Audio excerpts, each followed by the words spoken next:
When my daughter told me I had 48 hours to sign over my inheritance or she'd throw me out on the street, I couldn't breathe. Days later, I was sitting in a motel room staring at a bank statement with more zeros than I'd ever seen in my life. That's when I realized family love is like quicksand. The moment you're at your weakest, you sink the fastest. If you're watching this, hit that subscribe button and tell me where you're from. Because trust me, this story has more twists than a mountain road, and you'll want to be strapped in for the ride. My name is Robert, and 6 months ago, I was just an ordinary 68-year-old retiree. My life was simple, predictable. I lived in a small apartment with my modest pension, content with my collection of model trains and mystery novels. My greatest joy was Sunday dinners with my only daughter Clara, her husband Mike, and my 2 teenage grandchildren. I'd always been proud of giving Clara everything I could. My late wife and I had scrimped and saved to put her through college. When Janet passed 5 years ago, Clara insisted I sell my house and move in with them temporarily while I found a smaller place. That temporary arrangement stretched into years, not that I minded. I loved being close to my family, and I helped with bills when I could. My brother Ricardo and I were never close. He was flashy, always chasing the next big business deal. We'd exchange birthday cards and awkward Christmas calls, but that was it. So when I got the call that he'd died suddenly of a heart attack, I felt guilty about how little I knew about his life. The day of Ricardo's funeral was rainy and appropriately gloomy. I stood uncomfortably in an ill-fitting black suit as strangers, business associates mostly, offered condolences to a brother they seemed to know better than I did. Mr. Mendez? A tall, thin man in an expensive suit approached me after the service. I'm James Wilson, your brother's attorney. We need to discuss the reading of the will. Tomorrow, if possible. Clara squeezed my arm. I'll come with you, Dad. You shouldn't deal with this alone. I nodded gratefully, not realizing that single meeting would shatter my world like glass beneath a hammer. Script part separator ===. The next morning, Clara drove me to a gleaming downtown office building that made me feel immediately out of place. I smoothed my department store tie nervously as we rode the elevator to the 34th floor. Don't worry, Dad. Clara patted my hand. Whatever it is, we'll handle it together. I couldn't have imagined how those words would haunt me. James Wilson's office was all dark wood and leather, with floor-to-ceiling windows overlooking the city. He gestured for us to sit across from his massive desk. Mr. Mendez, thank you for coming. He adjusted his glasses and opened a thick folder. I'll be direct. Your brother Ricardo was a far more successful businessman than perhaps even he let on. I nodded, unsurprised. Ricardo always kept his cards close. The full extent of his holdings will take time to catalog, Wilson continued, but the preliminary valuation of his estate stands at approximately $12 million. The air left my lungs. Clara's hand gripped my arm so tight I winced. And as per his last will and testament, Wilson slid a document across the desk. You, Robert Mendez, are his sole beneficiary. That's impossible, I stammered. We barely spoke. Wilson smiled thinly. Your brother left a letter explaining his decision. He handed me a sealed envelope. The transfer of assets will begin immediately. We'll need several meetings to complete all the paperwork. On the drive home, Clara was uncharacteristically quiet. I sat in stunned silence, the envelope burning a hole in my pocket. 12 million, she finally whispered. Dad, do you realize what this means? Your life is going to change completely. Our lives, I corrected.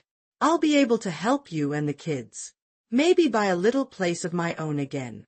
Clara nodded, but something in her smile didn't reach her eyes. That night, alone in my bedroom, I opened Ricardo's letter with trembling fingers. Robert. If you're reading this, I'm gone. We weren't close, and that's mostly my fault. The truth is, I always envied your simple, honest life. While I chased wealth, you raised a beautiful family. I made my money, but I made enemies too. Be careful. Not everyone is who they seem. The money is yours. Use it better than I did. Ricardo. Little did I know, those cryptic words were my first warning. Script part separator ===. The changes started small. First, it was the way Mike suddenly laughed too loudly at my jokes. Then Clara began asking about my plans for the money almost daily. My grandkids, normally glued to their phones, suddenly wanted to hear stories about my youth. I wasn't naive. Money changes how people see you. But these were my family. A week after the funeral, Clara suggested we celebrate my new beginning. She invited some financial advisors, friends of Mike's, to dinner. "Dad, you need professionals to manage this kind of money," she said, setting down a plate of my favorite lasagna. The advisors were slick men with perfect teeth who called me sir while handing me glossy brochures about investment opportunities requiring immediate action. Their eyes gleamed with dollar signs. "I appreciate the thought," I said carefully, "but I'd like some time to process everything first." Clara's smile tightened. "Of course, Dad. We just don't want you to miss opportunities." That night, I couldn't sleep. Ricardo's warning echoed in my mind. Asterisk, not everyone is who they seem. Asterisk, I slipped out of bed and went to my computer, something I rarely used except for emails and occasional video calls with old friends. I searched Ricardo's name and found dozens of business articles. My brother had built a real estate empire, but there were also lawsuits, allegations of cutting corners, and rumors of dealings with questionable business partners. The money I'd inherited wasn't just wealth, it was complicated. The next morning, Clara cornered me in the kitchen. "Dad, we need to talk about the house," she said, coffee cup clutched tightly in her hand. "Mike and I have been thinking, with your new financial situation, it makes sense for you to contribute more." I blinked. "I've been paying you $800 a month. Which was fine before," she interrupted. "But you're a millionaire now. We're thinking $5,000 monthly would be fair. After all, we've been supporting you for years." The words stung like a slap. Supporting me. I'd been the one who helped with their down payment, who babysit for free, who fixed everything that broke in their house. "I'll think about it," I said quietly, noticing for the first time how Clara's eyes didn't quite meet mine. Script part separator ===. That afternoon, I called Wilson's office and scheduled a private meeting without telling Clara. Something felt off, and I needed answers. "Mr. Mendez," Wilson greeted me the next day. "I'm surprised to see you alone. I want to understand exactly what I'm getting into," I said. "What debts or problems come with this inheritance?" Wilson's professional mask slipped slightly. "Your brother was complicated. There are ongoing investigations into some of his business practices. Nothing criminal that would affect your inheritance, but potentially embarrassing. I need time to figure this out," I told him. "Can we keep the full amount confidential for now?" The following week was tense. Clara's demands grew. Mike started talking about a vacation home they'd always wanted. My grandchildren suddenly needed new cars and private college funds. Then came the bombshell. I walked into the kitchen one evening to find Clara and Mike waiting with serious expressions. "Dad, we've been talking," Clara began. "With your new situation, we think it's time for a change." My heart sunk. "What kind of change?" Mike cleared his throat. "This house isn't really set up for your long-term care. We're thinking about your future." "What Mike means," Clara interjected, "is we think you should consider purchasing a luxury retirement community unit. They have medical staff, activities." I stared at them. "You want me to move out?" "It's for your own good," Clara insisted. "And honestly, Dad, we need our space back. The kids are growing up." "You've been here 5 years," I reminded her. "This was supposed to be temporary until I found a place." Clara's face hardened. "Things change. You're out now. Why would you want to burden us?" I didn't sleep that night. De betrayal kutidip. 5 years of living under their roof, helping raise their children, fixing their home, and now I was a burden? Or rather, my money wasn't. Script part separator The next morning, I made my decision. I called Wilson and asked him to transfer $100,000 to my personal account, enough to get settled somewhere else but not enough to reveal the full extent of my inheritance. Clara cornered me that evening, eyes narrowed. "Dad, the financial advisors have been calling. You're not returning their messages." "I'm still figuring things out," I said carefully. "What's to figure out?" We found the perfect retirement community. Mick's friend is holding a spot for you. All you need to do is write a check. When I didn't immediately respond, her voice sharpened. Dad, we've supported you for years. The least you can do is follow our advice about your money. My money, I repeated quietly. That's what this is about, isn't it? Clara's face flushed. Don't be ridiculous. We're thinking about your future. I'm thinking about my future too, I replied. I'll be finding my own place. That's when the facade crumbled completely. Clara slammed her hand on the table. After everything we've done for you, you owe us. That money could change our lives. It's changing mine already, I said sadly. I'm seeing people clearly for the first time. Mike joined in, his friendly mask gone. Be raisonnable, Robert.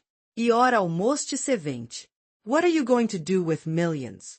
We have children with futures ahead of them.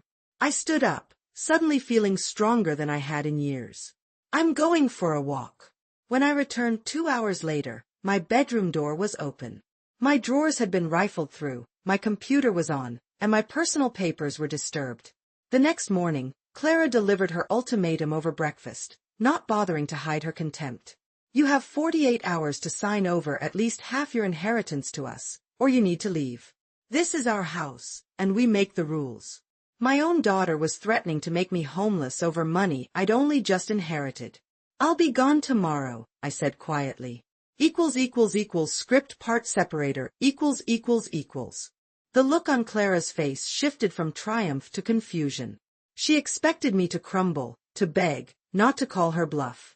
That evening, I packed my modest belongings into 2 suitcases. My hands trembled as I folded shirts I'd worn to Clara's graduations, to my grandkids' birthday parties.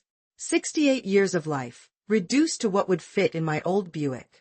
I placed a framed photo of Janet face down in my suitcase. She would have been heartbroken to see what our daughter had become. My grandson Tommy knocked timidly on my door. Grandpa, are you really leaving? I'm afraid so, buddy. Is it because of Mom and Dad fighting about the money? So they'd been arguing where the kids could hear. My heart jashed. Sometimes grown-ups disagree, I said carefully. Miguel. Will you still come to my baseball games? I'll try my best, I promised, knowing Clara might make that impossible. The next morning, I loaded my car while Clara watched from the window, arms crossed. Mike had conveniently left for work early. Only my granddaughter Emma came out to say goodbye, slipping me a handmade card. As I pulled away from the house I'd helped them buy, I called Wilson. I need a secure place to stay and documents showing my finances. My family situation has changed. 3 hours later, I checked into a modest extended-stay motel and met Wilson in its small coffee shop. He handed me a folder with bank statements and legal documents. Your brother anticipated family complications, Wilson said. That's why he added specific clauses to protect your interests. I didn't understand. What kind of clauses? Wilson's expression was grim. The kind that become relevant when beneficiaries face coercion or undue influence. That night, alone in my motel room, I spread the documents across the bed. Behind the statement showing my newfound wealth was a sealed envelope marked "Read if threatened." Inside was a handwritten note from Ricardo and photographs that made my blood run cold. My brother had known things about my son-in-law that I never suspected. The inheritance wasn't just money. It was ammunition. Script part separator, As I stared at the photographs, my hands began to tremble. There was Mike, my son-in-law, shaking hands with a man I recognized from news reports, Tony Vasquez, a developer with known mob connections. Another showed Mike accepting an envelope in a parking garage. The final photo, Mike and a woman who wasn't Clara, locked in an intimate embrace outside a hotel. Ricardo's note was brief but devastating. Your son-in-law approached me for investment capital 3 years ago. I had him investigated before declining. He's in debt to dangerous people and unfaithful to your daughter. The money I'm leaving you will make you a target. Traste no. I sat back, nauseous. What had Mike told Clara about me? What promises had he made about my money? My phone buzzed with a text from Clara. Hope you're enjoying abandoning your family. The lawyer called. We know there's more money than you admitted. We want what we deserve. I didn't respond. Instead, I called Wilson. They're getting aggressive, I told him. What exactly did Ricardo put in place? Wilson sighed. Your brother created a trust with conditions. If anyone attempts to coerce you or contest the will, their potential share is automatically directed to charities instead. Clara doesn't have a share, I pointed out. But you could give her one, or not. That's your protection. Ricardo knew family would come circling. That night, I barely slept. By morning, I had 3 missed calls from Clara, 2 from Mike, and a voicemail from a man identifying himself as Clara's attorney. I checked out of the motel, paranoid about being found. Wilson arranged a furnished corporate apartment with security. As I settled in, my phone rang again, an unknown number. Mr. Mendez? This is Detective Sarah Patel. I'm investigating some irregularities surrounding your brother's businesses. I'd like to speak with you. My stomach dropped. What kind of irregularities? I'd rather discuss in person.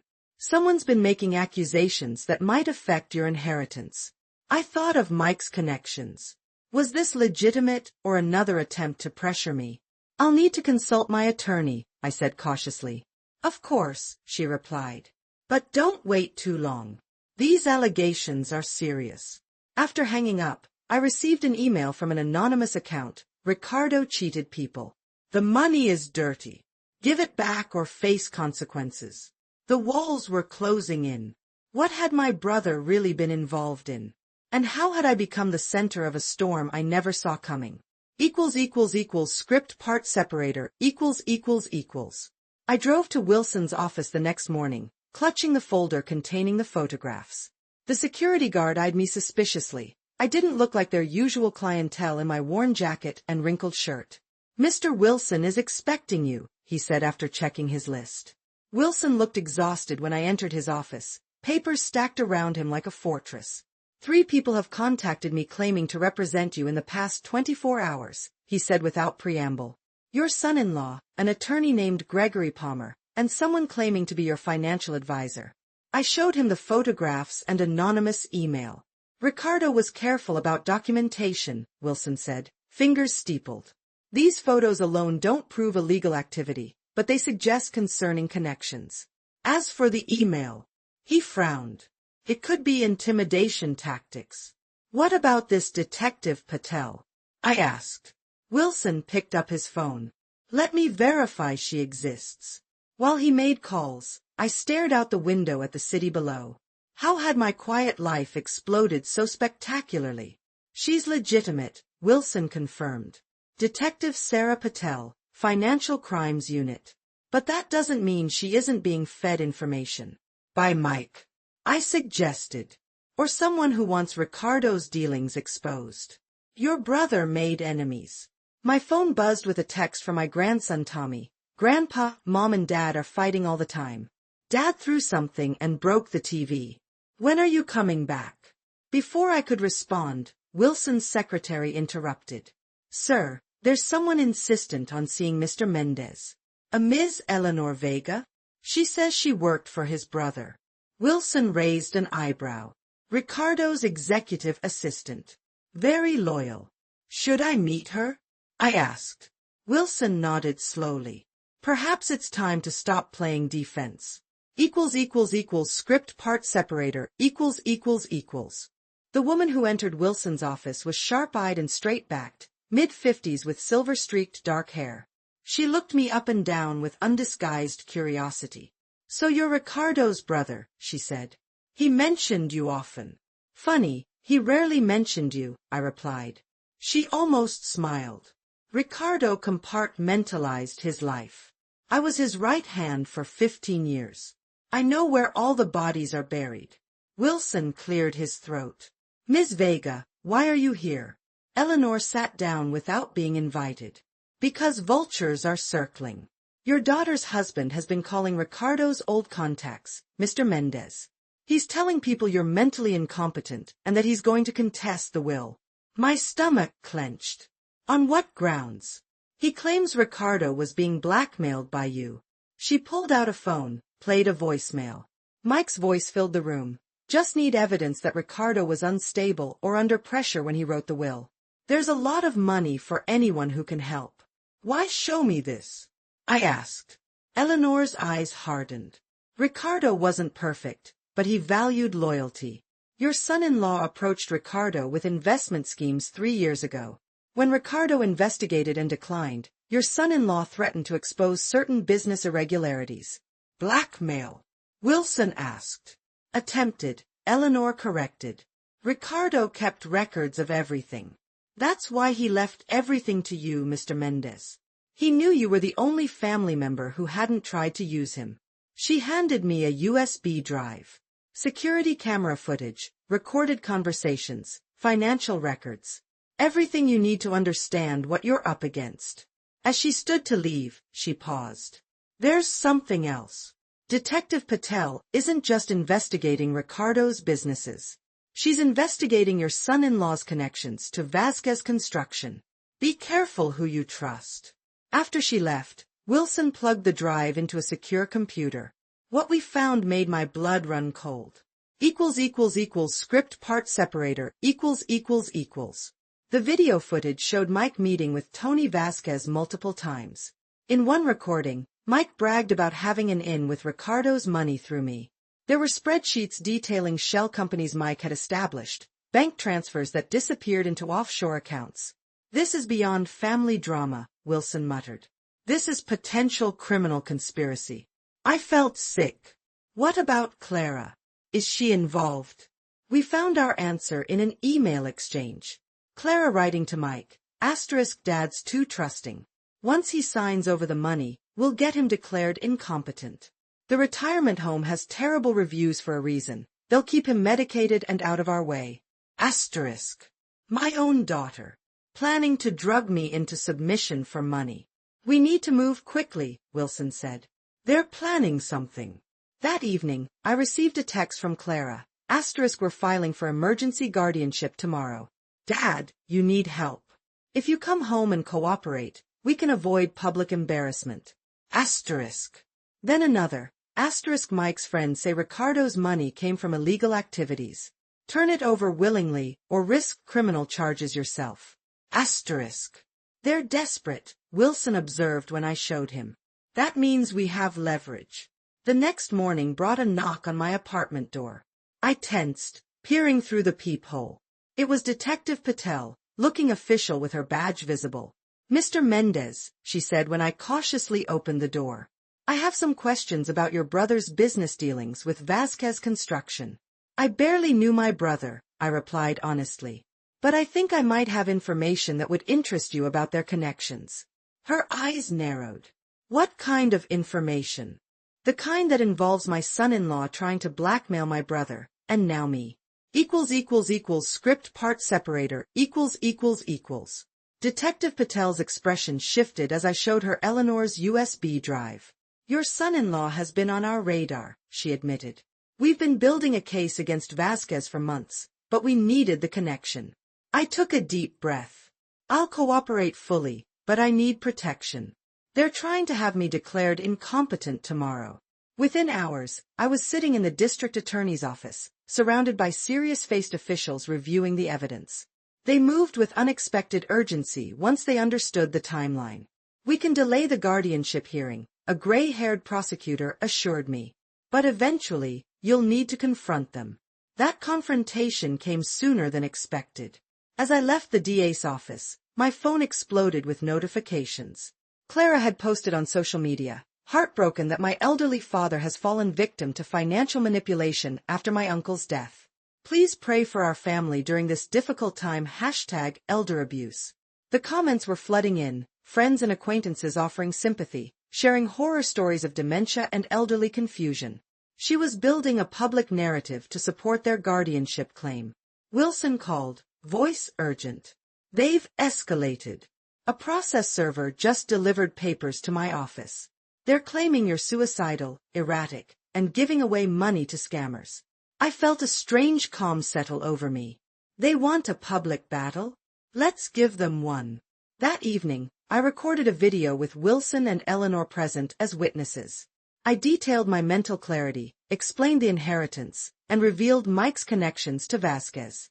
I stopped short of mentioning the criminal investigation, but made it clear that any judge would see this guardianship attempt for what it was, a money grab. Send it to Clara, I told Wilson. Tell her we're prepared to release it publicly if the guardianship hearing proceeds. Script part separator, 20 minutes after Wilson sent the video, Clara called, hysterical. You're destroying our family. She screamed. How could you accuse Mike of crimes? He's building a future for your grandchildren. By planning to drug me in a substandard nursing home? I replied calmly. I saw your emails, Clara. Silence, then, you don't understand. We're in trouble. Mike made some bad investments. With Vasquez? I asked. More silence. Then her voice changed, became calculating. What do you want, Dad? I want my daughter back. The one who used to care about more than money. Fine. Let's meet. Just you and me. Tomorrow at noon, the cafe near your old apartment. Wilson advised against it, but I agreed. I needed to look my daughter in the eyes. The cafe was busy when I arrived. Clara was already seated, looking polished but tired. No, Mike. You're ruining everything, she said without greeting me. The hearing's been postponed, but Mike's friends are asking questions. People are calling us. People like Detective Patel? I asked. Clara's face paled. What have you done? Nothing compared to what you were planning to do to me. We just needed help. Mike borrowed money. These people aren't patient. I leaned forward. And your plan was to steal my inheritance and lock me away? Tears filled her eyes. It got out of control. Mike said it was the only way. I placed a folder on the table. Here's what's going to happen. I've set up trust funds for your children that Mike cannot touch. As for you and Mike, you have a choice. Script part separator, There's money in this envelope, enough to pay off whatever you owe Vasquez. But if you take it, you agree to 3 conditions. I slid the envelope across the table. First, you both get counseling. Second, Mike cooperates with the authorities about Vasquez. And third, you never threaten me again. Clara stared at the envelope, then at me. And if we refuse? Then tomorrow morning, Detective Patel arrests Mike on conspiracy charges. Your house gets searched, your accounts frozen. Your social media posts about me become evidence of attempted fraud. You'd do that to your own family? Her voice trembled. You were going to drug me and lock me away, I reminded her. This way, your children still have parents outside of prison. Clara's shoulders slumped.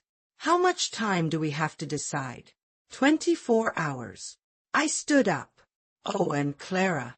I've arranged for the money to be transferred in a way that can't be traced back to me. Mike's friends won't know where it came from. As I walked away, she called after me. Dad, wait. I'm sorry. I turned back, heart aching at the glimpse of my real daughter beneath the greed. Prove it. That night, my phone rang. It was Mike. You think you're clever, old man, he snarled. But you don't know who you're dealing with. Actually, Ido, he replied calmly. Your friends at Vasquez Construction are under federal investigation. But you know that already, don't you? Silence. 23 hours left, Mike. Choose wisely. The next day, Wilson called. They're at my office. Both of them. I drove to Wilson's office, my heart pounding with a strange mixture of determination and grief. When I walked in, Clara was red-eyed, and Mike looked defeated, his usual cocky demeanor replaced by slumped shoulders. We'll take the deal, Mike said without looking at me. Wilson pushed papers across his desk. Sign here. This acknowledges receipt of funds and your agreement to all conditions, including cooperation with authorities. As Mike signed, Clara finally met my eyes. The kids miss you, she whispered. I miss them too, I replied. After they left, Wilson shook my hand. Your brother would be proud. You handled this with more grace than most would. 6 months later, I sat on the porch of my new modest home, nothing extravagant, but mine. A car pulled into the driveway. Clara stepped out with Tommy and Emma. Our relationship was fragile, rebuilding slowly through weekly dinners and honest conversations. Mike was serving community service and probation after cooperating with the investigation. Their marriage was in counseling, their debts cleared. Most of Ricardo's money went into trust funds and charities, for his hidden wishes in a second letter I'd found in his files.